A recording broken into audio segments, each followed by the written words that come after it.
은혜 받으실 말씀은 욥기 14장 1절에서 6절입니다. 여인에게서 난 사람은 사는 날이 적고 괴로움이 가득하며 그 발생함이 꽃과 같아서 쇠하여지고 그림자같이 신속하여서 머물지 아니하거늘 이와 같은 자를 주께서 눈을 들어 살피시나이까? 나를 주의 앞으로 이끌어서 신문하시나이까? 누가 깨끗한 것을 더러운 것 가운데서 낼 수 있으리까? 하나도 없나이다. 그날을 정하셨고 그 달수도 주께 있으므로 그 제한을 정하여 넘어가지 못하게 하셨사온즉 그에게서 눈을 돌이켜 그로 쉬게 하사 품꾼같이 그날을 마치게 하옵소서. 샬롬 성가대의 찬양과 니시 오케스트라 연주가 있겠습니다.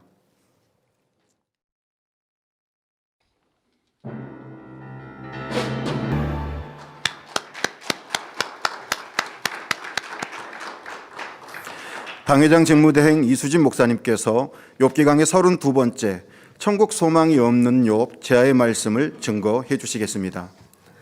특성으로 영광 돌려주신 윤권능 형제님 연주와 찬양에 감사드립니다. 준비 찬양, 대예배 준비 찬양도 그렇고 또 오늘 준비 찬양에도 이렇게 성탄 찬양을 불러주셔서 참 감사합니다. 당회자님께서 가르쳐 주신 것 잊지 않고 12월이 들어서면 성탄 찬양, 준비 찬양이든 이렇게 찬양 하자라고 했으면 좋겠다 하신 말씀 기억해서 잘 순종해 주셔서 감사합니다. 세상은요 11월 달에도 성탄 트리 이미 장식해 놓고 그러니까 이 상술이죠. 즐기라고 이렇게 하기도 하고요. 또 우리는 12월 한 달 일찍부터 주님의 탄생의 그 의미를 생각하고 감사한다면 얼마나 좋습니까? 또 성탄 찬양을 들으시면 또 부르시면 또 그런 감동이 더하실 것 같습니다. 해서 또 이렇게 잘 순종해 주셔서 감사합니다. 강단 헌화 소개합니다. 헌화자는 해외 농아 지교회 전 성도입니다. 만민을 만나 생명의 말씀을 듣고 해외 많은 농아 영혼들이 깨어났습니다. 해외 농아 선교는 말레이시아를 시작으로 아시아, 유럽, 아메리카 대륙까지 전 세계로 펼쳐지고 있습니다. 놀라운 재창조의 권능과 한결같은 사랑으로 이끌어주신 목자님께 감사드립니다. 전 세계 만민의 농아 성도들은 목자님과 직무대행님을 따라 영의 흐름을 타고 새 예루살렘까지 꼭 함께하겠습니다. 말레이시아 페낭 만민 농아교회 창립 14주년을 맞아 강단 헌화를 드립니다. 네, 축하합니다. 감사합니다. 사랑하는 성도 여러분, 지난 시간에는 욥이 교만함과 진리의 지식이 부족함으로 하나님의 마음과 뜻을 알지 못하니 계속하여 오해하고 원망하는 모습을 보았습니다. 심지어 욥은 이 세상에 누가 나보다 의로운 사람이 있어서 나와 변론할 수 있겠느냐라고 말했습니다. 이는 하나님만이 욥 자신과 변론할 수 있다는 말이지요. 그러면서 하나님께서 나에게 손을 대시지 않으시면 마음껏 하나님과 변론하고 싶다며 허락을 구하는 말도 했습니다. 지금까지도 있을 수 없는 말을 쏟아내었으면서도 하나님을 두려워함으로 할 말을 다 하지 못하였다고 표현하였지요. 이렇게 욥은 하나님을 오해하는 것과 동시에 하나님을 두려워하였습니다. 이는 우리를 친히 빚으시고 경작하시는 아버지 되신 하나님의 참뜻을 알지 못하였기 때문입니다. 부모님들이 자녀를 낳아 키우실 때 사랑하기 때문에 필요에 따라 야단도 치시겠고 훈계하시지 않겠습니까? 잘하기만 하면 훈계할 일이 없어요. 그러나 하지 말라는 걸 하기도 하고 때로는 위험한 걸 하기도 하고 또 잘못된 길로 가려 할 때 사랑하니 훈계하게 되고 때로는 엄히 권면할 수 있습니다. 그런데 자녀가 그런 엄한 어머니의 아버지의 목소리와 모습을 보면서 엄마 아빠가 나를 이제는 안 사랑하나 봐 라고 생각한다면, 그래서 서운해하고 야단 맞고 집 밖에 나가가지고 집에 들어오지 않는다면 부모님의 마음이 얼마나 타겠습니까? 사랑하지 않아서 야단하시는 게 아니라 사랑하기 때문에 더 변화되라고, 아름다운 모습으로 나오라고, 위험한 곳에 가지 말고 위험한 일 하지 말라고, 착하고 선한 자녀 또 그런 사람으로 성장하라고 권면하고 가르치시는 것이죠. 그 마음을 알지 못하여서 오해하고 서운해하는 자녀를 부모가 본다면 심히 마음이 아플 것입니다. 지금 욥이 그리하고 있습니다. 욥은 학식과 지혜가 높은 사람이었지만 정작 영적인 지식이 부족했던 것이지요. 대부분의 사람들은 풍요로운 삶을 영위하기 위해 열심히 지식을 쌓으며 살아갑니다. 하지만 세상 지식은 한계가 있어 인생의 모든 문제를 해결할 수 없으며 참 생명을 주지도 못하니 참된 지식이라 말할 수 없습니다. 그러면 가장 가치 있고 참된 지식은 무엇일까요? 그것은 영생을 얻게 하는 영적인 지식, 곧 진리인 하나님의 말씀입니다. 성경 66권 말씀 안에는 사람이 어디에서 왔고 무엇을 위해 살아야 하며 어디로 가는지, 인생의 끝은 어디인지 분명히 가르칩니다. 그러면서 축복의 길과 함께 모든 인생의 문제에 대한 해답이 구체적으로 제시되어 있지요. 이런 영적인 지식의 참 가치를 깨달은 사도 바울은 당대 최고의 엘리트였지만 무엇이 가장 중요한지 고백합니다. 빌립보서 3장 8절 9절에 모든 것을 해로 여김은 내 주 그리스도 예수를 아는 지식이 가장 고상함을 인함이라. 내가 그를 위하여 모든 것을 잃어버리고 배설물로 여김은 그리스도를 얻고 그 안에서 발견되려 함이니 고백합니다. 내가 지금까지 쌓은 지식도 또 내게 있는 권세도 힘도 배설물과 같이 무로 여긴다. 왜? 내가 이제 얻은 주님, 진리만이 참 가치이기에. 그런데 아직 우리가 진리를 들어 그 가치를 안다고 하면서도 자꾸 나라고 하는 자아와 세상 지식과 경험을 같이 좋아할 때가 있습니다. 같이 내 안에 둘 때가 있고 그런 고집을 부릴 때가 있어요. 그러면 참 진리가 온전한 빛을 발하지 않습니다. 내 안에 성령님께서 온전히 나를 주관하실 수 없습니다. 우리 지난주까지 배운 성령의 음성 주관 인도는 내 안에 비진리가 없을 때에 밝히 들을 수 있지 않습니까? 내 안에 세상 지식도 있습니다. 살아오면서 만들어 놓은 내 성격, 내 자아, 내 오름도 있습니다. 또 내가 원하고 바라는 목표도 있습니다. 그리한다면 성령께서, 주님께서 내 안에 온전한 주인이 되실 수 없으니 그 길로 인도받을 수 없죠. 우리는 기도합니다. 주님 나를 인도해 주세요. 가장 좋은 길, 복된 길로 나를 이끌어 주세요 라고 하지만 내 고집과 아집이 있는 이상 아무리 성령께서 인도해 주셔도 순종하지 않습니다. 또 음성을 들을 수가 없지요. 그러니 사도 바울의 고백처럼 내가 지금까지 갖고 옳다했던 것들을 배설물과 같이 여기고 무로 여길 때만이 내 안에 참 가치 주님께서 온전히 임하시고 참 진리가 나를 주관해 주실 수 있습니다.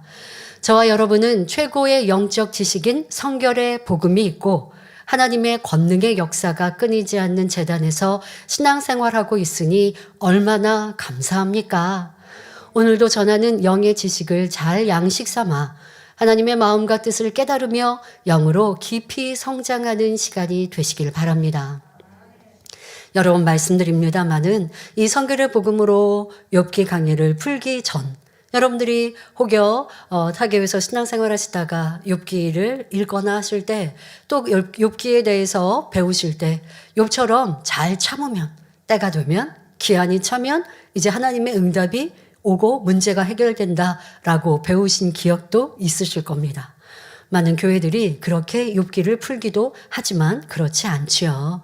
아버지 하나님께서는 정확한 이유로 욥에게 연단하셨고 그 연단 중에 욥이 왜 이렇게 어려움을 겪어야 하는지 아버지 하나님께서 왜 고난을 허락하실 수밖에 없는지를 깨우쳐야 하는데 성경이 그렇게 자세히 욥의 모습이 나오고 있는데 성경을 복음으로 배우기 전에는 다 알 수가 없었습니다. 그런데 우리는 이 가장 가치 있는 성결의 복음으로 아버지의 마음과 뜻을 알고 우리를 들여다보고 있으니 참으로 감사합니다. 하지만 온전히 양식 삼는다는 것은 듣고 아는 것만이 아니죠. 듣고 나 자신의 부족함을 깨닫고 그리고 그것을 변화시켜가고 아버지의 기뻐하시는 모습으로 마음과 행함을 이루는 것, 이것이 온전한 양식입니다. 그런 능력이 되시기를 바랍니다. 지난 시간에 욥은 아직 할 말이 많이 있지만은 하나님이 두려워서 참는다고 하였습니다. 그런데 오늘 본문을 보면 이제는 여인에게 원망의 화살을 돌리고 있습니다. 욥기 14장 1절 2절에 여인에게서 난 사람은 사는 날이 적고 괴로움이 가득하며 그 발생함이 꽃과 같아서 쇠하여지고 그림자같이 신속하여서 머물지 아니하거는 하고 말합니다. 지금 욥 자신의 모습을 설명하면서 왜 그런데 거기에다가 여인이 난 사람이라고 그냥 내가라고 말하는 게 아니라 또 인생이라고 말하는 것이 아니라 여인이 난 사람이라고 여인을 좀 하대하듯 지금 표현하고 있지 않습니까? 근데 우리가요 힘들고 어려울 때 사람은요 나 때문이다라고 말하는 거 되게 자존심 상해합니다. 그만큼 우리가 우리 자신을 사랑합니다. 그런데요 겸비한 마음 또 진리에 합당한 마음은요 나를 사랑하는 게 아니고 내가 죽어줘야죠. 그런 사람은 그냥 내 잘못, 내 탓으로 여기면 되는데요. 자, 그러기가 쉽지 않으니까요. 자꾸 다른 사람 탓을 해요. 그리고 내가 지금 힘들고 어려운 것을 누구 때문에, 환경 때문에 이렇다라고 갖다 붙이는 걸 좋아합니다. 그건 이제 변명이고 자꾸 자기 합리화를 하죠. 내 삶이 힘들 때, 아유, 내 부모는 잘 배우지 않고 가난해서 내가 그렇게 가난하게 태어나서 지금 내가 이렇게 힘들어. 이게 뭐예요? 내가 힘든 걸 부모에게 돌리는 것이고 원망하는 것이죠. 여러분 세상에 이런 풍조 많이 보시죠? 근데 이건 선이 아니잖아요. 지금 욥이 여인의 난 사람, 바로 자기 자신을 지칭하면서 또 여인까지 아주 우습게 여기고 있습니다. 그런데 욥이 이렇게 생각하는 데는 이유가 있죠. 구약시대 여자의 위치는 대체로 남자의 종처럼 괄시받으며 순종만 해야 하는 존재였습니다. 물론 하나님께서 남자와 여자를 차별하시지는 않습니다. 그러나 창세기를 보면 여자인 하와를 통해 죄가 먼저 들어왔으며 인류가 멸망의 길로 가게 된 것을 알 수 있습니다. 하와가 먼저 뱀의 유혹을 받아 선악과를 따먹고 남편인 아담에게 주므로 아담도 그것을 먹음으로 불순종하기에 이르렀지요. 근본적으로 여자는 하와의 본성을 타고나기 때문에 남자에 비해 여자의 마음이 연약하고 간사한 경우가 많이 있습니다. 사람에 따라서 다르지만 대체로 남자의 심지, 곧 중심이 여자에 비해 곧고 변개함이 적은 편이지요. 하나님께서는 이랬다 저랬다 하는 간사한 마음을 아주 싫어하십니다. 그래서 고린도전서 16장 13절에 깨어 믿음에 굳게 서서 남자답게 강건하라 말씀하시는 것도 볼 수 있습니다. 즉 진리 안에서 강하고 담대하며 지조가 있어야 한다는 말씀입니다. 하나님께서 에서보다 야곱을 더 사랑하셨던 이유가 여기에 있습니다. 에서는 간사하고 곧지 못한 마음을 소유한 반면 야곱은 곧고 변개함이 없는 중심의 소유자였기 때문입니다. 어느 날 들에 나가 사냥을 하고 돌아오던 에서는 매우 지치고 배가 고팠습니다. 이때 쌍둥이 동생 야곱이 팥죽을 쓰고 있었지요. 이에 에서는 동생에게 그것을 달라 요청합니다. 이때 야곱은 형의 장적권을 내게 팔라 말하였지요. 이렇게 제안한 야곱도 잘못이지만 큰 축복인 장자권에 대해 소중히 여기지 않은 에서는 더 큰 잘못을 범한 것입니다.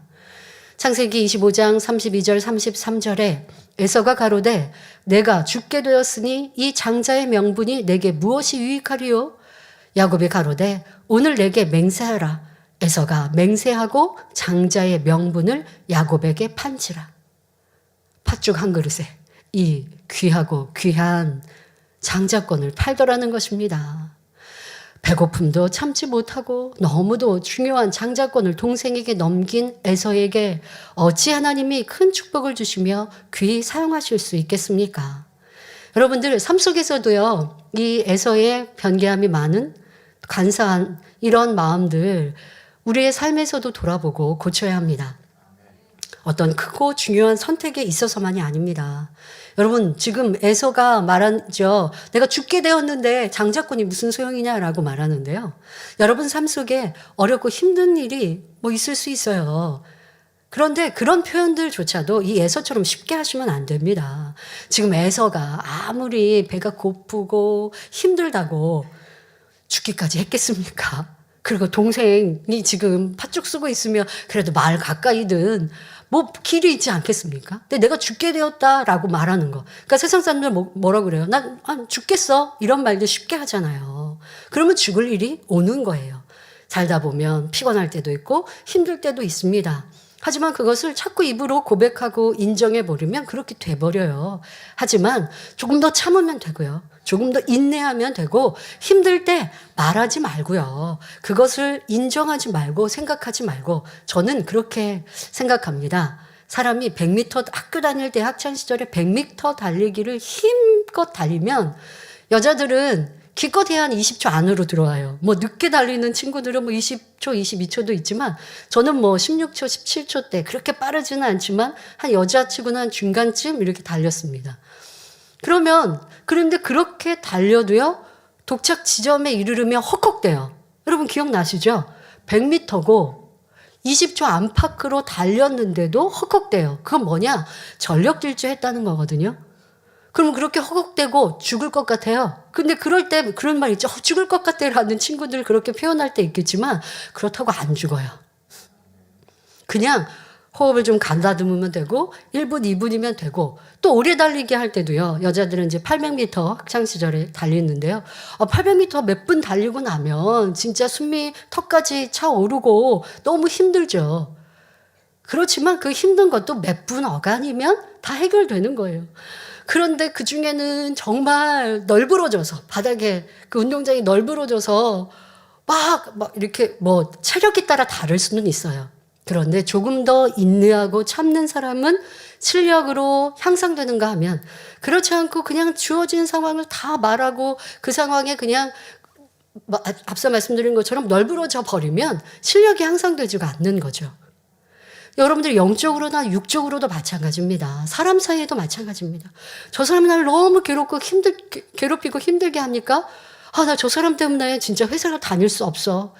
저 사람만 없으면 난 너무 편할 것 같은데 아니에요. 그 사람 때문에 죽을 일 없어요, 여러분. 나를 괴롭히는데 왜 그 사람 때문에 내가 죽어야 됩니까? 왜 내가 괴로워야 합니까? 그게 지는 거 아닙니까? 그러면 진짜 이기는 건 뭔데요? 도리어 세상에서야 내 저 사람한테 본때를 보여줘 이렇게 말하겠지만 선으로 진리로 도리어 내가 품어주면 되고 그 사람은 감정이 막 그렇게 오르락 내리락 하면서 조금 기분 나쁘면 막 화를 내고 짜증을 내는데 나는 그래도 그런 사람의 감정에 휩싸이지 않고 휘둘리지 않고 평안한 마음으로 도리어 그 사람의 감정을 추스려 주려 도와주고 있으니 얼마나 큰 마음이에요. 누가 승리자이겠습니까? 거기에서 힘들어요, 괴로워요, 내 저 사람 때문에 회사 그만둬야지 이런 사람은 실패자인 것입니다. 지금 에서의 말처럼 나는 죽겠으니 라고 하는 여러분 삶의 모습은 하나님을 잊어버리고 있는 사람이요. 믿음이 진리가 없는 것이죠. 그런 사람은 세상에서도 이기고 승리할 수 없는 것이고 영적으로 신앙 안에서도 마찬가지예요. 때로는 힘겹고 어려울 때도 이기면 실력이 되고 능력이 되는 것이니 그렇게 도전해 보시면 좋겠습니다. 하나님은 환경과 조건으로 인해 이랬다 저랬다 하는 간사한 마음을 싫어하십니다. 우리도 충만하고 평안할 때는 주를 위해 생명도 드릴 것처럼 고백하며 충성하다가 힘들고 어려우면 언제 그랬느냐 싶게 변개하며 악한 말을 쏟아내지는 않았습니까? 하나님은 이런 간사한 마음, 변개하는 사람에게 하나님의 응답을 보이지 않으십니다. 하나님은 남자와 같이 어떤 환경과 조건에도 곧고 변개함이 없는 중심을 사랑하십니다. 자, 여기서 남자라는 건 영적인 의미입니다. 그냥 내가 남성으로 태어났으니까가 아니죠. 말씀드린 것처럼 어떤 환경 조건에도 변개함이 없고 옳다 하면 고든 중심으로 또 바른 심지로 나아가는 것, 이것이 아버지 하나님께서 말씀하신 영적인 남자의 모습이고요. 그러니 남성, 여성 상관없이 그렇게 고든 중심으로 향해 나아가시면 되겠습니다. 자, 그런데 실질적으로 또 남성과 여성의 그런 성품에 분명히 이런 차이가 있어서 또 성경에서도 쓰임받을 때 남성들의 쓰임이 더 많지 않았습니까? 자, 그러나 여자라 해도 구약의 선지자 드보라나 에스더와 같은 인물들은 하나님의 사랑을 받고 크게 쓰임받아 남자 대신 세우셔서 나라를 구했던 경우도 있습니다. 이는 하나님께서 보시기에 여자라 해도 어떤 경우에도 흔들리지 않는 강하고 고든 중심과 남자 못지않은 담대함을 인정받았기 때문입니다. 신약 시대에도 하나님께서는 동정녀 마리아를 택하여 하나님의 일을 이루셨습니다. 또 예수님의 12 제자 중에 베드로, 요한, 야고보도 있는데 그들보다도 막달라 마리아에게 처음 부활하신 주님을 나타내셨지요. 이는 막달라 마리아가 그만큼 인정받는 중심이었음을 말해주는 것입니다. 예수님의 십자가 상에도 여자들이 붙여준 것이 성경에 기록되어 있죠. 그러니까 그런 주님에 대한 사랑함이 더 승했던 것 또한도 알 수가 있습니다. 자, 이처럼 여자라 해도 중심이 곧고 강하고 담대한 사람은 하나님의 사랑을 받으며 귀히 쓰임받았던 것을 볼 수 있습니다. 자, 남성이든 여성이든 하나님의 일에 있어서 이렇게 담대함이 필요합니다. 원수마귀 사단의 공격이 있습니다. 그럼 원수마귀 사단이 우리 눈에 보이는 건 아니잖아요. 사람을 통해 역사하시잖아요. 악한 사람을 통해 역사하시기도 하고 내 주변에 나를 치게 하고 질투하는 사람을 통해서 역사하시기도 합니다. 나를 어떻게 하든 흠잡으려고 하기도 할 것이고 나를 치게 하고 질투해서 어떻게 하든 끌어내리려고 할 것이고 자, 그럴 때 아버지 하나님을 보고 담대히 나가는 사람은 그런 거에 연연하지 않는 거예요. 그런 거에 마음 상하고 슬퍼하고 괴로워하고 충만함 잃고 자, 이게 변개하는 거고 담대하지 못한 모습인 거죠. 자, 이렇게 넘어지고 그런 것들로 넘어지고 쓰러지고 나 너무 힘들어요. 이러한 연약한 모습은 하나님 나라에 귀히 쓰임 받을 수 없습니다. 자, 이러한 모습이 내게 있다면 이제 아버지 하나님이 원하시고 바라시는 담대하고 강하고 고든 중심을 가진 우리 모두가 되어 귀히 쓰임받는 일꾼들이 되어집시다. 자, 그런데 욥은 여자를 하찮은 존재로 생각했기에 굳이 여인에게서 난 사람은 사는 날이 적다고 표현하고 있습니다. 지금 마음이 상할 대로 상하니까 이것도 저것도 다 싫고 기분 나빠요. 그러니 자기의 형편을 얘기하면서 여자까지 들어서 무시하는 말, 하대하는 말로 인용을 하더라는 것이죠. 즉 자신은 남자의 종과 같은 불쌍한 존재인 여인에게서 태어났기에 아무 소망이 없고 가치 없는 인생이 되었다라고 말하고 싶은 것입니다. 요즘은 사람의 평균 수명이 크게 늘어서 흔히들 100세 시대라는 말을 사용하고 있지만 불과 몇십 년 전만 해도 우리 인생은 길어야 7, 80세이고 100세를 넘는 경우가 드물었습니다. 그러니 욥은 여인에게서 난 사람은 사는 날이 적고 괴로움이 가득할 뿐 아니라 피었다가 금방 시들어버리는 꽃과 같으며 금방 사라지는 그림자와 같다고 말하고 있습니다. 세상에도 화무 11홍이라는 말이 있습니다. 열흘 동안 붉은 꽃은 없다는 뜻으로 한번 성한 것이 얼마 못 가서 반드시 쇠하여짐을 비유적으로 이르는 말이지요. 꽃이 화사하게 피어난 모습을 보면 너무나 곱고 아름답지만 금방 시들고 맙니다. 또 그림자는 해가 지면 사라지고 말지요. 욥은 지금 자신이 너무나 고통 중에 있기 때문에 바로 인생의 허무함과 짧음을 꽃과 그림자에 비유하여 이야기하고 있는 것입니다. 그러면 전도서를 기록한 솔로몬 왕은 어떻게 고백하였을까요? 솔로몬 왕은 사람으로서 누릴 수 있는 온갖 부귀영화를 다 누렸지만 결국 육의 무가치함을 깨닫고 전도서 1장 2절 3절에 헛되고 헛되며 헛되고 헛되니 모든 것이 헛되도다.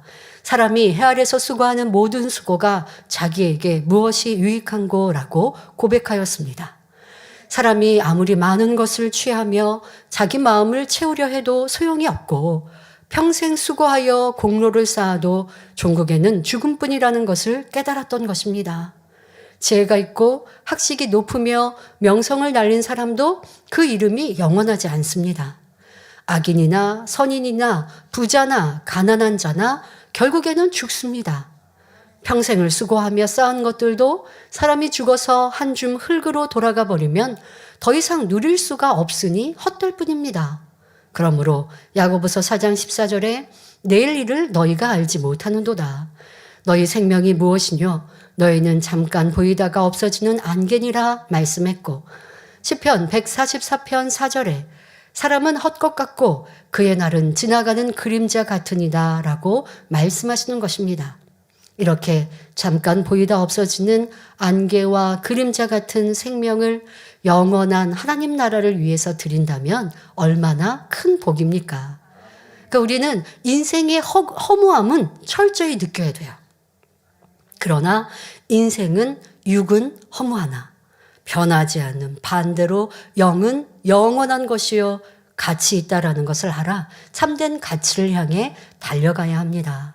또 전도서 3장 18절을 보면 사람이 하나님을 경외하지 않고 말씀 안에 살지 않는다면 짐승과 다름없다고 말씀합니다. 이처럼 헛되고 헛된 것을 체험한 솔로몬 왕은 말년에 이르러서야 인생의 참된 가치가 무엇인지 깊이 깨우치고 철저히 회개합니다. 그래서 자신이 기록한 전도서 12장 13절 14절 전도서 끝장 끝절에 이래 결국을 다 들었으니 하나님을 경외하고 그 명령을 지킬지어다. 이것이 사람의 본분이니라. 하나님은 모든 행위와 모든 은밀한 일을 선악간에 심판하시리라 교훈하였지요. 하나님은 우리의 모든 행위와 은밀한 일을 선악간에 반드시 심판하십니다. 따라서 하나님을 경외하지 않고 말씀 안에 살아가지 않는다면 아무리 돈을 많이 벌고 명예와 권세, 지혜가 있다 해도 헛되고 헛된 것입니다. 결과는 죄의 삭신 사망, 지옥에 떨어질 수밖에 없기 때문입니다. 혹여 지옥 가지 않는다 할지라도 우리에게 주어진 삶을, 시간을 그냥 먹고 마시는 것, 그냥 이 세상을 살아가고 겨우 구원받는 것에 쓰고 있다면 그런 사람들은 어떻게 합니까? 자기의 시간은 어떻게 하든 즐기려 할 것이고 자기를 더 멋지게, 육으로 멋지게 만들려 할 것입니다. 기도하고 충성하는 시간보다 그냥 주일날 예배 드리고 뭐 사망에 이르는 육체 행치 않고 그리고 최소한의 하나님께 드려야 될 예물 드리고 또 11조는 또 온전히 드려야 구원받으니 이런 아주 기초적이고 기본적인 거는 하지만 그 외에 봉사와 헌신, 더 하나님께 내 생명 다해 드리는 충성은 하지 않는다면 그러면 그는 그냥 구원받아 낙원에 이릅니다. 천국 가면요. 땅을 치고 후회할 일이죠. 구원받은 것도 감사해서 천국은 감사합니다. 그러나 모르고 구원받음에 감사하는 보통 성도들과 천국에 구원이 있음을 알고 새로운 사람의 아름다움까지 알았고 더 좋은 천국은 어떻게 가는지도 세세히 배웠는데 내가 그것을 침노하지 않아서 겨우 구원받아 낙원에서 영원토록 산다면 천국에 가서 스스로도 너무 죄송하고 민망한 일이죠. 구원해 주심도 감사하나 내가 왜 이 땅에서 그 짧은 시간이었는데 지금은 여러분들이 이 세상의 삶이 길게 느껴지지만 천국 가면 순간이잖아요. 찰나잖아요. 이 땅의 삶이. 그 시간 내가 왜 헛된 육을 위해 살았을까? 더 많이 벌기 위해 열심히 일하였지만 하나님께 충성하지 않았으니 나는 상급이 없을 것이요. 기도하고 죄 버리기 위해 힘쓰지 않았으니 그러니 낮은 천국에 이르러 내가 이렇게 더 좋은 천국, 더 큰 믿음을 가진 이들을 부러러 하며 영원토록 살아야 하는구나. 아버지의 얼굴도 주님의 얼굴도 뵙지 못하는구나. 얼마나 민망하고 죄송한 일입니까? 그것이 얼마나 헛된 삶입니까? 그러나 여러분 헛되지 않은 것을 압니다. 이 땅의 삶을 어떻게 살아야 가장 가치 있는지를 압니다. 더 먹고 갖고 누리는 것, 육의 즐거움과 행복을 위해서가 아니라 영원한 천국에 더 많은 상급을 위해 아버지 보좌 가까운 곳에 이르기 위해 오늘도 죽어지고 죽어져도 헌신하고 충성하는데 누가 알아주지 않아도 그것이 행복이고 기쁨인 소망이 있는 사람, 믿음이 있는 사람, 이것이 얼마나 큰 가치요 영광인지 압니다. 자, 그 소망 잃지 마십시오. 그것은 그냥 우리가 상상으로 끝나는 세계가 아닙니다. 그것이 실상입니다. 분명코 우리 앞에 곧 이루어질 날들입니다. 이런 소망으로 살아가시되 욥과 같이 그냥 무가치한 삶이다. 내 삶은 이 땅의 삶으로 끝나니까 그냥 빨리 그냥 죽었으면 좋겠다. 아버지가 그냥 알아서 해주세요. 이러한 어리석은 고백은 아니 되어야 할 것입니다. 또 솔로몬과 같이 아버지 주신 축복을 다 누렸는데 내 맘대로 내 뜻대로 살다가 그러다가 이것을 회개하고 돌이킨다 할 것이 아니라 지금 오늘 우리의 삶을 참 가치 있는 삶으로 바로 천국 소망이 충만한 복된 영혼들로 살아가시길 바랍니다. 솔로몬 왕은 이러한 영적인 의미를 알고 헤아려 수고한 모든 것이 헛되다고 말하고 있습니다. 그런데 욥은 이러한 영적인 의미를 알지 못한 채 인생의 헛됨을 말하고 있는 것이지요. 욥의 말은 문자적으로 보면 옳은 것 같지만 영적으로 보면 맞지 않습니다. 욥의 말대로 인생은 길어야 7, 80세이고 혹 100세를 누린다 해도 영원한 시간에 비하면 사는 날이 매우 적습니다. 그러나 영적으로 볼 때 하나님을 믿고 말씀대로 살아간 사람은 영원한 생명을 얻게 되므로 천국에서 끝없이 살아갑니다. 물론 하나님을 믿지 않는 사람은 지옥에 떨어져 세세토록 고통 중에 살아가게 되지요. 또 욥은 인생이 괴로움만 많다고 했는데 자신의 현재의 괴로움으로 인하여 과거의 시간까지 모두 무너뜨리고 있습니다.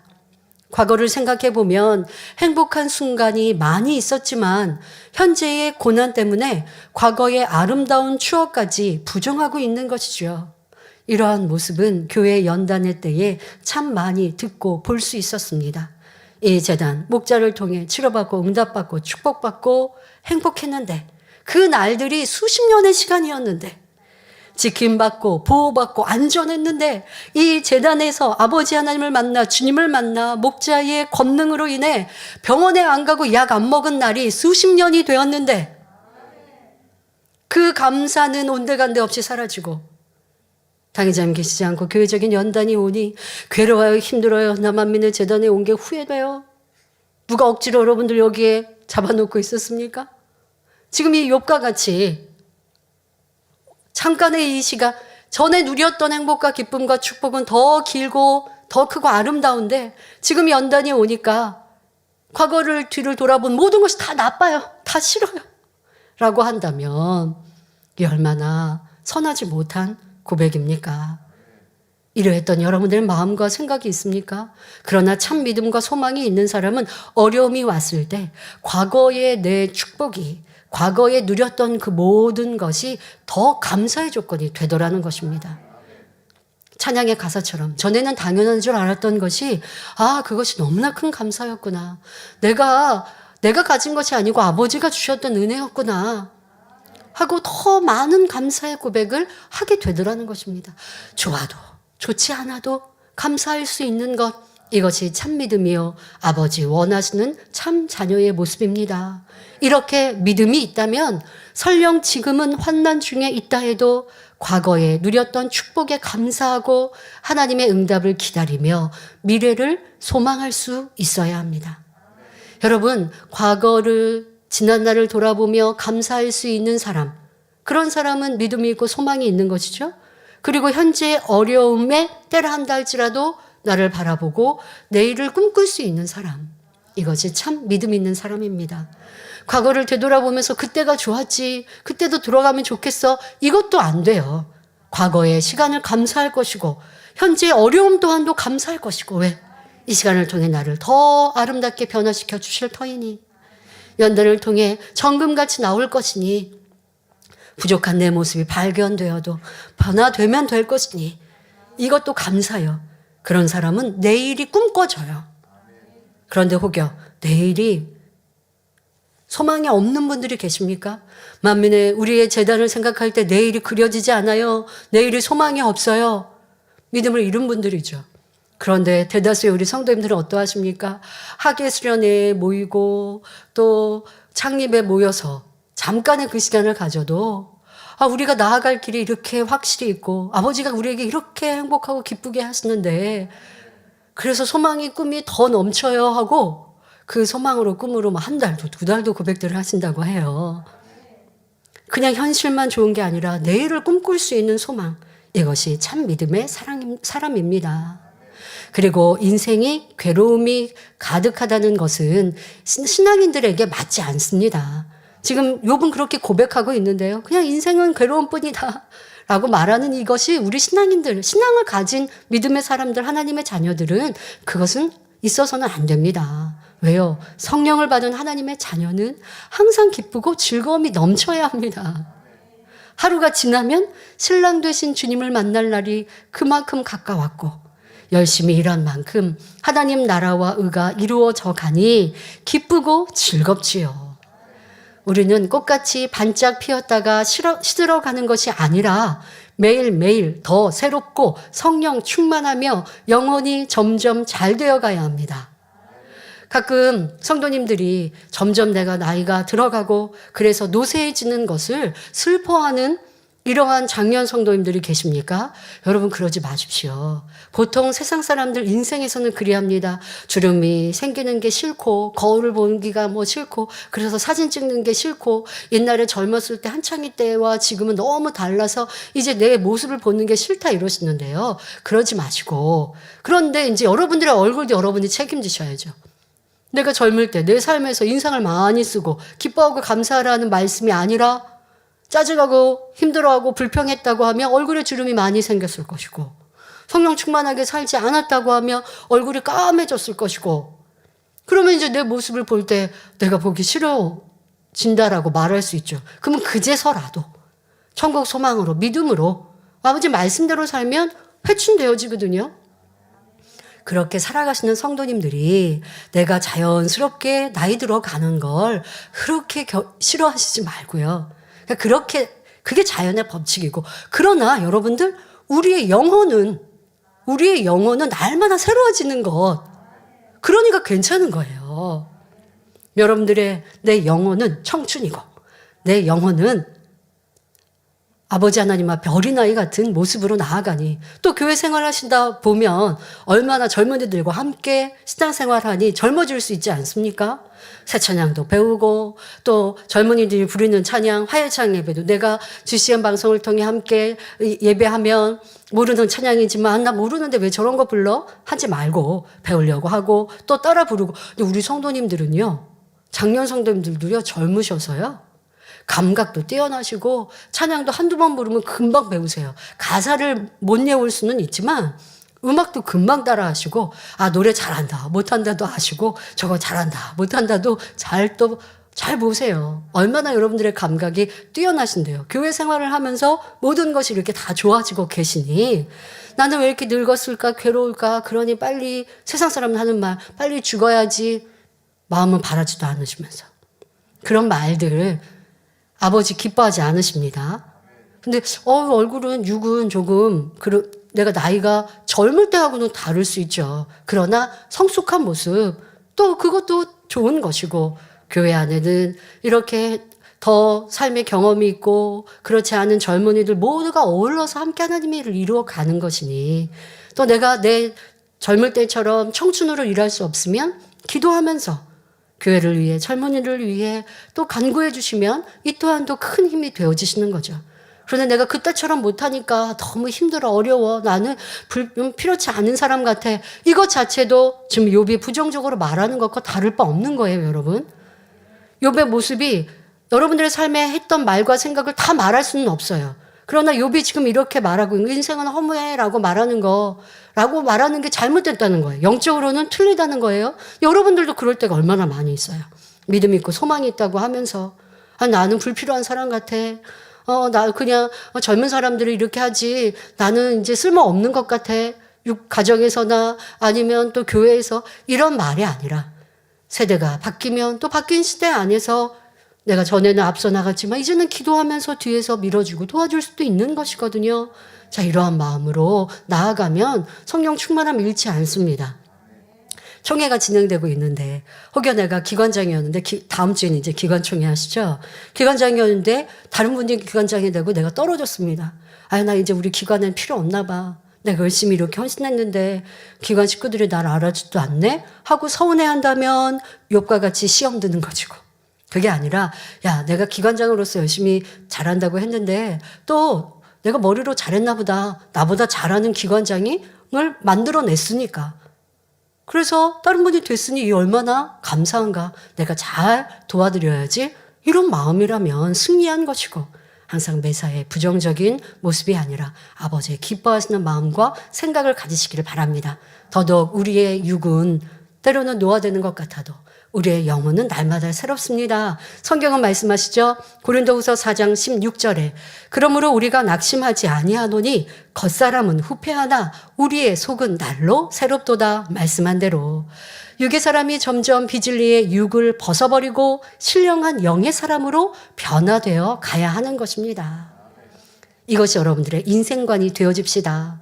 하나님께서는 베드로전서 1장 24절 25절에 그러므로 모든 육체는 풀과 같고 그 모든 영광이 풀의 꽃과 같으니 풀은 마르고 꽃은 떨어지되 오직 주의 말씀은 세세토록 있도다 하였으니 너희에게 전한 복음이 곧 이 말씀이니라 하시며 영원한 천국의 소망을 두고 주의 말씀을 쫓아 살아가야 할 것을 알려주셨습니다. 우리가 이 같은 삶을 살 때에 건강의 축복은 물론 각종 사고와 위험으로부터 지켜주시며 가정이나 사업터, 일터에서 들어와도 나가도 복을 받게 됩니다. 세상에서 만사 형통한 삶을 영위할 뿐 아니라 천국에서도 영생 복락을 누리는 것입니다. 그러나 욥은 영의 사람이 아닌 육의 사람이므로 이러한 하나님의 뜻을 알지 못하니 생각하는 것이나 말하는 것이 모두 육적인 것을 볼 수 있습니다. 다음 말씀을 보시면 욥은 욥기 14장 3절 4절에 이와 같은 자를 주께서 눈을 들어 살피시나이까? 나를 주의 앞으로 이끌어서 신문하시나이까? 누가 깨끗한 것을 더러운 것 가운데서 낼 수 있으리이까? 하나도 없나이다 라고 말합니다. 욥은 앞서 말한 꽃이나 그림자처럼 허무한 자신의 인생을 주께서 눈을 들어 살피고 신문한다며 따지고 있습니다. 그러니까 이렇게 무가치하고 아무것도 아닌 저를 왜 그렇게 집중하여 보시며 그리고 왜 저를 그렇게 저의 모든 것까지 살피셔서 신문하십니까? 라고 따지고 있는 것이죠. 자기의 지혜를 최대한 동원하여 하나님 앞에 대항하고 있지만 진리로 비춰볼 때는 옳지 않은 말이고 너무나 우스운 모습이지요. 물론 욥의 말대로 하나님께서 욥을 살피시는 것은 맞습니다. 그러나 신문하시는 것은 아니지요. 하나님께서 욥을 이끌어서 신문하신 것이 아니라 욥이 스스로 자초하고 있는 것입니다. 오늘날도 하나님을 심판하시는 하나님, 무서운 하나님으로 오해하는 사람들이 있습니다. 그러나 요한복음 3장 17절에 하나님이 그 아들을 세상에 보내신 것은 세상을 심판하려 하심이 아니요 저로 말미암아 세상이 구원을 받게 하려 하심이라 말씀한 대로 하나님께서 예수님을 보내신 이유는 사람들을 심판하기 위해서가 아니라 구원하기 위해서입니다. 그럼에도 사람들이 생명의 빛을 싫어하여 예수 그리스도를 영접하지 않고 여전히 어둠 가운데 거함으로 스스로 심판을 자초하는 것입니다. 하나님께서는 인생을 사랑하시기 때문에 불꽃 같은 눈동자로 살피십니다. 우리를 구원하시려고 또한 죄에서 돌이켜 성결되고 하나님의 사랑받는 자녀로 만드시기 위해 살피시지요. 그런데 욥은 선조들로부터 전해 내려온 이야기를 통해 능력이 많으신 하나님을 어렴풋이 알고 있었을 뿐 사랑의 하나님에 대해서는 알지 못하였기 때문에 자기 마음대로 오해하며 판단하고 있습니다. 또 욥은 누가 깨끗한 것을 더러운 것 가운데서 낼 수 있으리까 하면서 하나도 없다라고 스스로 단정을 내리고 있습니다. 이는 하나님의 능력을 부인하고 하나님을 뒷전에 두는 말입니다. 욥의 교만을 엿볼 수 있는 말이며 더욱이 이 말은 옳지 않습니다. 우리 하나님께서는 무엇이든지 다 하실 수 있습니다. 우리가 예수 그리스도를 영접하기 전에는 어둠의 자식이었으며 더러움 속에 있었습니다. 그러나 예수 그리스도를 믿는 자들에게 하나님께서는 성령을 선물로 보내주심으로 더러움을 벗어버리고 깨끗하고 성결된 참 자녀로 나올 수 있게 해주셨습니다. 그런데 욥은 이러한 하나님을 스스로 부정하며 믿음의 역사를 막아버리고 있는 것입니다. 그러니까 내 부모도 온전한 선과 의인이 아니었고 그로 태어난 인생들이 다 이렇게 더러움, 악으로 태어났는데 어찌 더러움 중에 깨끗함이 나올 수 있겠느냐라고 말하지만 이건 진리와 완전 반대 아닙니까? 우리가 아담의 후손이기에 누구나 원죄를 가지고 태어났습니다. 그러나 예수 그리스도의 보혈로 우리는 더러움을 벗고 깨끗해질 수 있습니다. 악인이 아니라 의인 되어지지요. 근데 욥은 지금 그렇지 않다. 더러운 것에서 깨끗한 게 날 수 없다. 자기가 그런 모습이니 하나님 그냥 이해해 주세요. 라고 말하고 싶은 것이지요.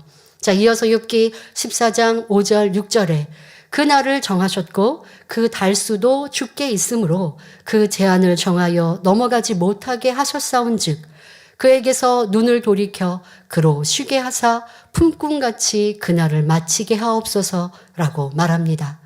그날을 정하셨고 그 달수도 주께서 제한하셨다고 하면서 욥은 하나님께서 모든 것을 임의로 정해 놓은 것이라고 항의하고 있습니다.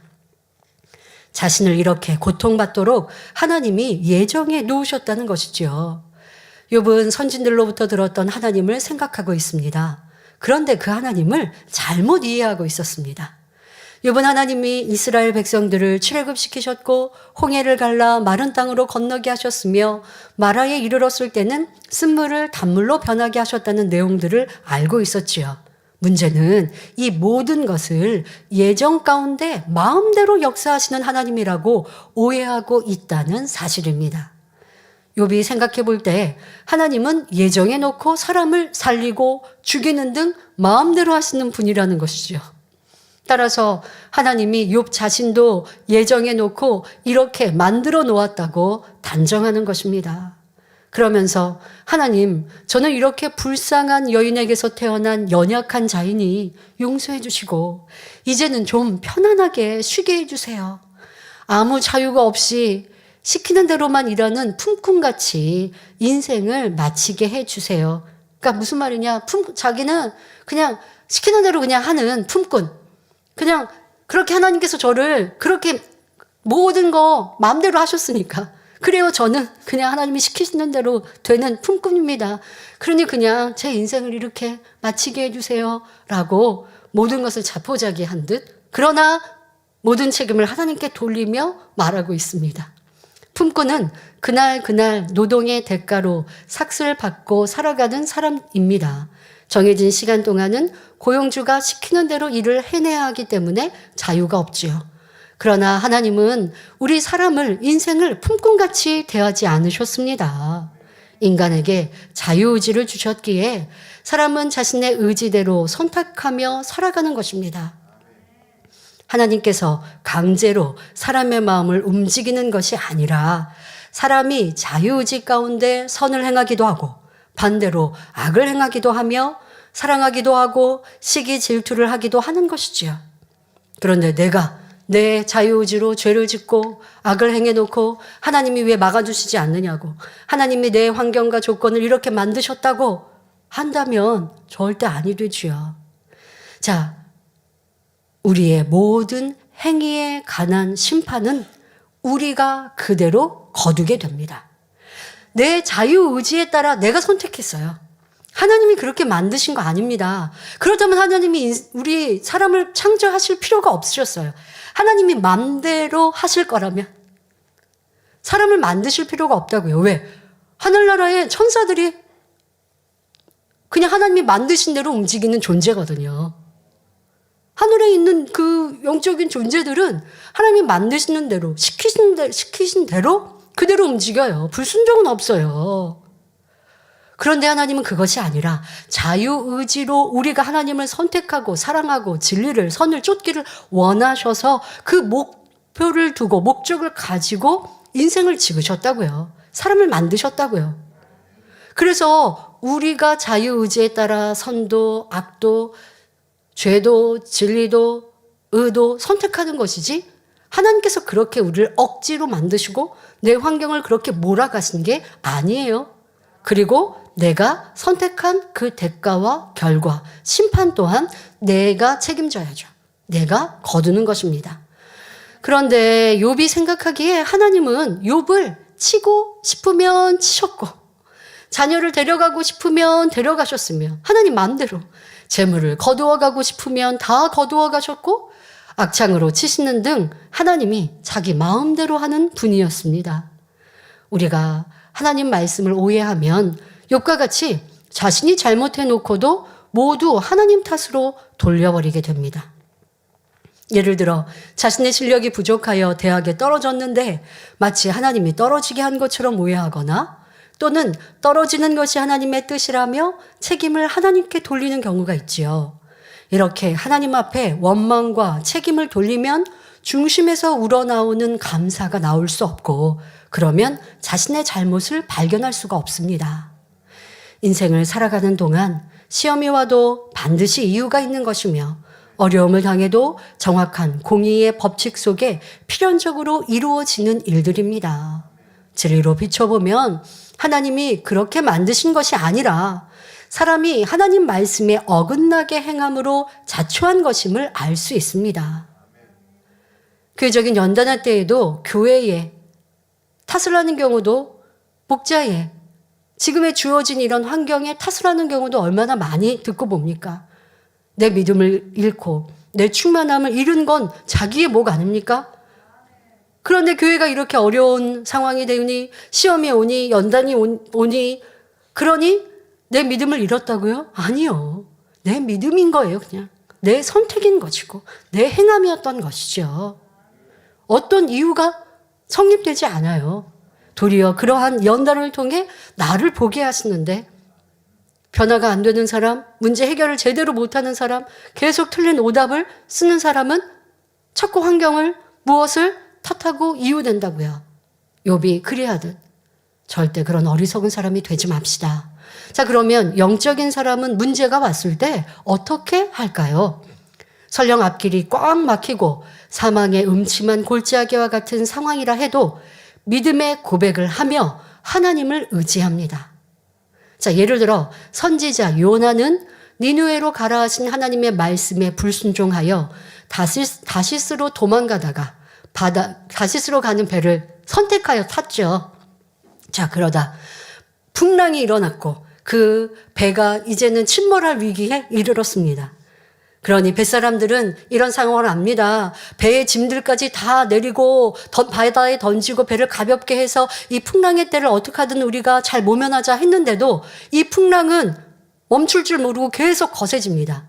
그러니 이 뱃사람들은 하늘의 신을 인정하죠. 그러니 누군가 우리 이 배 안에 탄 사람 중에 신을 노엽게 한 사람이 있는 것 같아. 그 사람을 찾아야 한다라고 하고 제배를 뽑았는데 정확히 요나가 뽑힙니다. 그리고 요나는 그래 나 때문이다 인정하죠. 그리고 나를 배 밖으로 던지라 하고 그리고 이 사람들은 안타깝게 어떻게 산 사람을 배 밖에 던져서 그 풍랑이나 바다에 던져서 죽게 합니까? 우리가 살죠. 그러니 아니 그러려 하지만 살기 위해서 어쩔 수 없죠. 그래서 바다에 결국 던집니다. 이내 파도는 잠잠해지지요. 자, 이렇게 하나님 말씀에 불순종했던 요나는 바다에 던져졌고 그런데 신기하게도 그냥 죽었다라고 성경이 끝난 것이 아니라 큰 물고기에 지금 삼켜진 바 됐습니다. 자, 기회가 온 것이죠. 어떤 기회? 회개하고 돌이킬 기회. 우리 삶에는 항상 그런 기회가 있거든요. 자, 이때 놓치느냐 놓치지 않느냐도 여러분 선택입니다.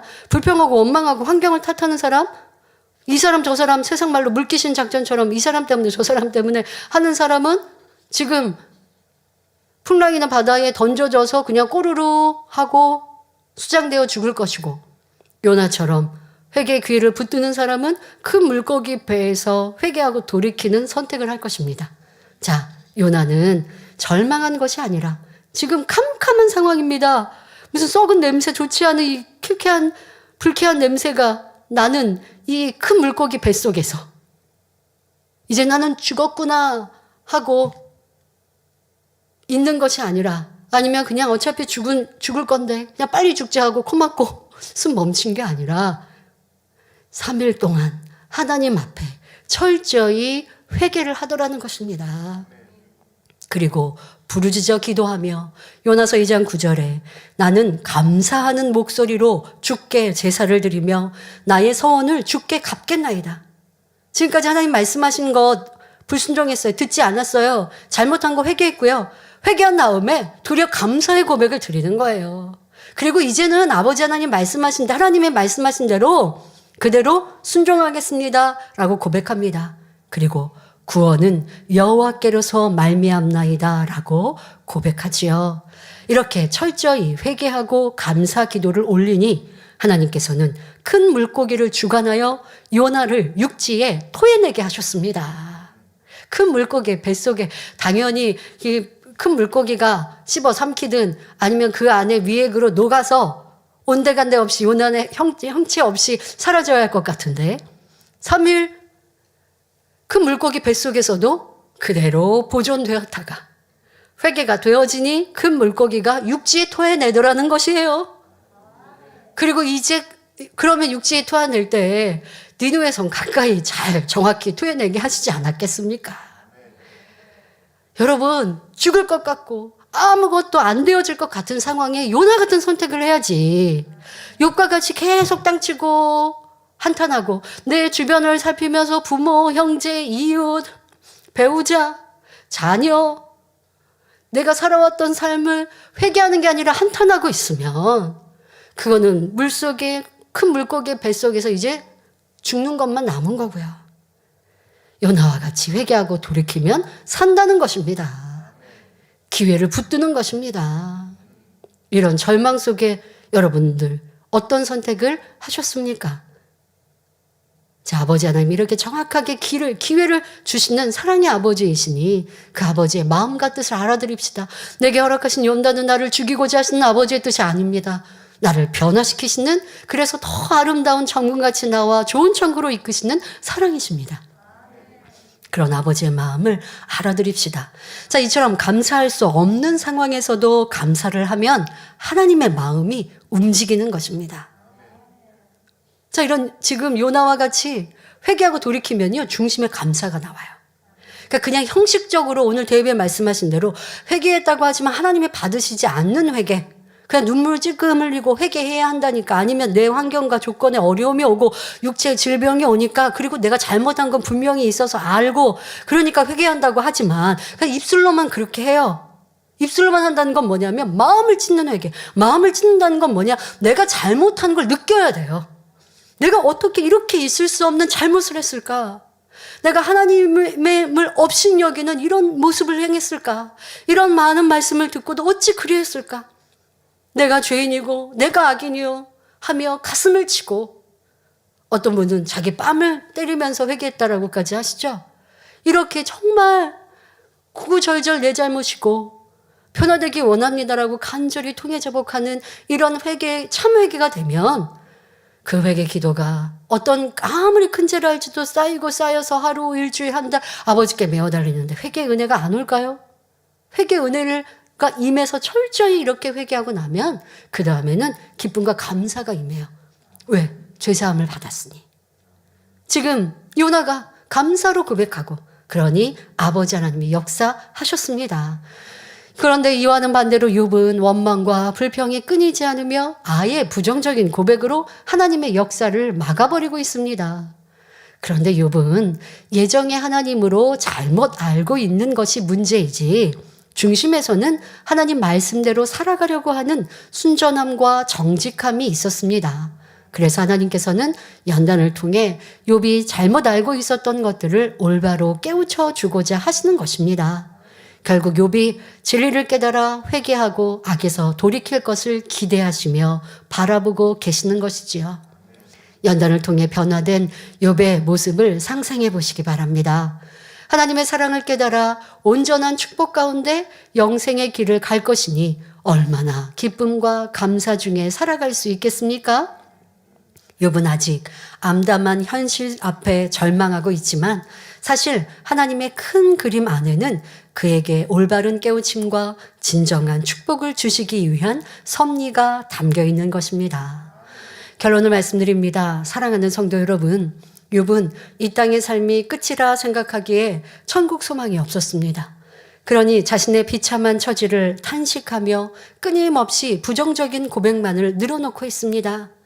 그러나 저와 여러분은 이 땅의 삶은 잠깐이요 영원한 천국이 있음을 알기에 소망 가운데 하루하루 믿음의 행군을 할 수 있습니다. 설령 시험이나 연단이 와도 믿음으로 인내하며 감사함으로 하나님의 뜻을 찾고자 하지요. 요즘 성도님들의 고백은 어떠하시며 또 하루하루의 삶은 어떠하신가요? 어떻게 하면 이 세상에서 더 누릴까 한다거나 이 땅의 삶이 힘들다며 입술에 불평을 한다면 천국을 소망하는 신앙이라 볼 수 없습니다. 더구나 저와 여러분은 단지 구원받아가는 천국이 아니라 가장 아름답고 영화로운 새 예루살렘에 대하여 밝히 들어 알고 있습니다. 그런 사람은 이 땅의 하루하루 시간도 보통 사람들과 다른 생각으로 살아가지요. 당회장님께서 성지순례를 하시는 중 어느 새벽녘 갈릴리 호숫가에 앉아 아버지 하나님께 고백하신 내용의 일부입니다. 그리운 아버지, 오늘이 지나가면 또 하루 아버지의 일이 이루어지고 아버지를 뵙는 날이 다가오미니 그리운 내 아버지께로 오늘도 나아가나이다 고백하셨지요. 이 땅에 소망을 두고 살아가는 사람들에게는 하루하루가 점점 죽음을 향해 나아가지만 천국에 소망을 두고 살아가는 저와 여러분은 당회자님의 고백처럼 하루가 지나가는 만큼 더 아버지를 주님을 배울 날이 가까워지는 것입니다. 로마서 8장 18절에 생각건대 현재의 고난은 장차 우리에게 나타날 영광과 좋게 비교할 수 없도다 말씀합니다. 그러므로 우리 만민의 성도님들은 장차 새 예루살렘에서 누릴 영광과 행복을 늘 마음에 새기시기 바랍니다. 그리고 이 소망 가운데 항상 기뻐하고 범사에 감사하며 하루하루 믿음으로 승리하시기를 주님의 이름으로 축원합니다. 말씀 참고하며 함께 기도하시겠습니다. 좋으신 아버지 하나님, 오늘도 유분 한탄합니다. 하나님을 원망합니다. 하나님이 나의 이 괴로움을 예정해 놓으시고 하나님의 마음대로 복도 주셨다가 괴로움도 주시고 나의 모든 것을 이렇게 가져가셨고 힘들게 하신다라고 말합니다. 바로 천국 소망이 없기 때문이요, 내세의 소망이 없기 때문인 것을 알 수 있습니다. 우리는 그러하지 아니하게 없어서 이 시간은 잠시 잠깐이요 안개와 같으나 참 실상은 영원한 천국임을 알아 그 천국을 소망하기에 이 땅의 삶도 믿음과 소망의 삶으로 살아가는 복된 성도님들 될 수 있도록 축복하여 주옵소서. 감사드리며 우리 주 예수 그리스도의 이름으로 기도하옵나이다. 아멘. 당회장님의 환자를 위한 기도를 받겠습니다. 아픈 곳이나 연약한 곳 위에 손을 얹고 기도받으시고 아프지 않은 분들은 가슴에 손을 얹고 마음의 소원을 위해 믿음으로 기도받으시기 바랍니다. 할렐루야. 전능하신 사랑의 아버지 하나님, 이 시간 기도받는 모든 성도님들 위해 안수하여 주옵소서. GCN과 인터넷과 화상을 통해 기도받는 지교회와 지성전 그리고 전 세계 하나님의 자녀들 위에도 시공간을 초월하여 역사하여 주시기를 원합니다. 믿어지는 믿음을 주시고 부정적인 생각과 의심의 세력을 물리쳐 주옵시며 모든 시험 환난도 물리쳐 주옵소서. 머리부터 발끝까지 오장육부 뼈 마디마디 온몸의 신경 조직 세포 등 아픈 곳마다 성령의 불로 태우시고 근본의 빛으로 역사하여 주옵소서. 예수 그리스도의 이름으로 명하노니 원수마귀 사단 모든 질병 균 연약함아 물러가라. 빛이 임하라. 모든 불치 난치병도 성령의 불로 태워 깨끗하게 역사하여 주옵소서. 말라리아를 비롯한 모든 풍토병도 물리쳐 주옵소서. 감기, 기침, 열, 몸살, 독감 등 각종 유행성 질병도 다 물러가라. 어떠한 유행성 질병 균도 틈타지 않게 지켜 주옵소서. 위암, 폐암, 간암, 유방암, 자궁암, 대장암, 피부암 등 각종 암과 에이즈, 백혈병, 뇌졸중, 고혈압, 저혈압, 심장병, 폐병, 위장병, 당뇨, 부인병, 피부병, 갑상선 질환과 모든 염증도 깨끗게 하여 주옵소서. 소아마비, 중풍, 관절염, 디스크도 온전케 하여 주옵소서. 요통, 두통, 신경통을 비롯한 모든 통증은 사라질지어다. 간질, 자폐증, 우울증, 조울증, 노이로제 등 모든 정신질환도 물러가라. 모든 마비된 것도 풀어지고 일어나 걷고 뛸지어다. 눈도 잘 보이게 하옵시고 귀도 잘 들리게 하여 주옵소서. 소경은 눈을 뜨고 기머거리는 들으며 벙어리는 말할지어다. 각종 사고, 후유증도 깨끗게 하시고 부러진 뼈도 붙여 주옵소서. 화상 입은 것도 온전케 하옵소서. 화기야 물러가라. 열도 물러가라. 아버지 흉터도 나지 않게 역사해 주시기를 원합니다. 마약을 비롯하여 각종 약물과 독극물 중독도 깨끗함을 입을지어다. 죽은 신경과 세포가 살아나며 죽은 자도 살아나게 하여 주옵소서. 잉태의 축복도 주시기를 원합니다. 잉태 축복을 받으라 예수 그리스도의 이름으로 명하노니 원수마귀 사단아 하늘 공중 곳에 잡은 악의 영들아 물러가라. 그의 사자들도 물러갈지니라. 이 땅의 악한 영, 더러운 영, 거짓되고 간사한 영, 이간질하고 미혹하는 모든 어둠들은 물러가라. 모든 흉악의 결박을 풀고 어둠아 물러가라. 빛이여 임하라. 아버지 하나님, 부르짖어 기도할 수 있는 능력을 주시고 죄를 버리고 성결될 수 있는 능력을 주옵소서. 영혼이 잘됨같이 범사에 잘되게 하시고 가정의 복음화도 이루어 주시기를 원합니다. 한 주간도 모든 사고와 재앙으로부터 지켜주시고 불통이 없는 형통한 삶을 살 수 있도록 축복해 주옵소서. 성령의 불담으로 천군 천사와 주님의 불꽃 같은 눈동자로 모든 하나님의 자녀들과 가정, 일터, 사업터를 지켜주시기를 원합니다. 학생들에게 지와 명철을 더하시고 공부도 할 수 있는 뜨거운 마음과 열정도 더하여 주옵소서. 마음과 생각을 세상에 빼앗기지 않도록 지키시고 하나님을 뜨겁게 사랑하는 학생들로 축복하여 주옵소서. 하나님의 자녀들이 먹으나 마시나 입으나 무엇을 하든지 하나님 앞에 영광 돌리는 삶이 되게 축복하여 주시기를 원합니다. 나는 하나님을 만났노라, 체험했노라, 응답 받았노라, 축복 받았노라, 간증하는 입술이 되게 역사하여 주옵소서. 아버지 하나님 감사합니다. 홀로 영광 받으옵소서. 우리 주 예수 그리스도의 이름으로 기도하옵나이다. 아멘.